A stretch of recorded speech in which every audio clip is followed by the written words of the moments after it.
un chauffeur sur le qui-vive et une cargaison particulièrement sensible. À l'arrière, sous ces bâches noires, 14 millions d'abeilles s'apprêtent à parcourir des milliers de kilomètres. Et pour cela, il faut adapter sa conduite et programmer ses arrêts. Il ne faut pas mettre le camion en surchauffe ou crever un pneu. Et si vous devez aller aux toilettes, vous le faites à des endroits où vous êtes seul, pour ne pas que les abeilles s'échappent et aillent ennuyer les autres.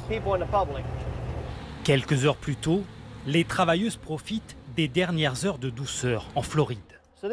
Ici, on voit le miel et autour, les ouvrières qui sont toutes des femelles.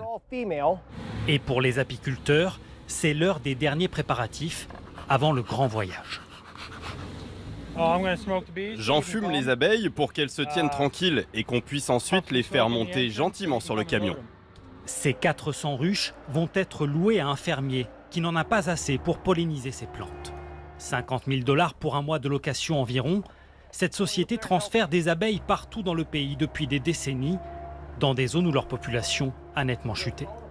Avec tout le maïs et le soja que l'Amérique plante, le pays a perdu beaucoup de cultures qui favorisaient la pollinisation, comme le trèfle, la luzerne ou les fleurs sauvages.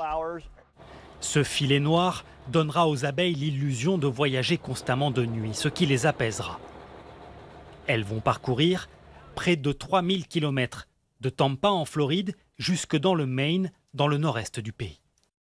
Un trajet qui n'est pas sans risque. Régulièrement, les télévisions américaines et canadiennes se font l'écho d'accidents dont les conséquences sont parfois déplaisantes. Des millions d'abeilles désorientées, la plupart du temps, les autorités doivent boucler la zone en attendant que les apiculteurs réussissent à regrouper les insectes. 30 heures de route plus tard, nos abeilles de Floride découvrent la fraîcheur du printemps dans le Maine. Le brouillard comme horizon à la place du ciel bleu et 15 degrés de moins.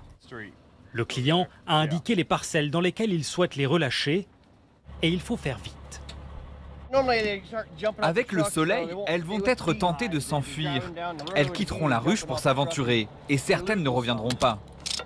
Malgré les précautions, plusieurs centaines d'entre elles n'ont pas survécu au voyage.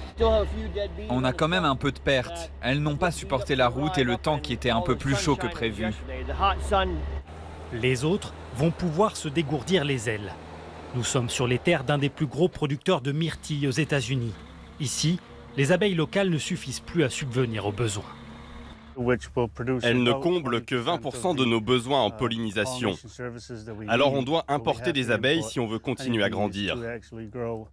Pour les apiculteurs, la prise de conscience des fermiers américains est tardive. Avec les pesticides, c'est fou la façon dont les ruches peuvent se dégrader rapidement et disparaître. Avant, je ne m'inquiétais jamais de voir mes abeilles voyager pour polliniser, car elles continuaient à faire du miel et revenaient en bonne santé. Mais maintenant, un quart d'entre elles meurent quand on les loue.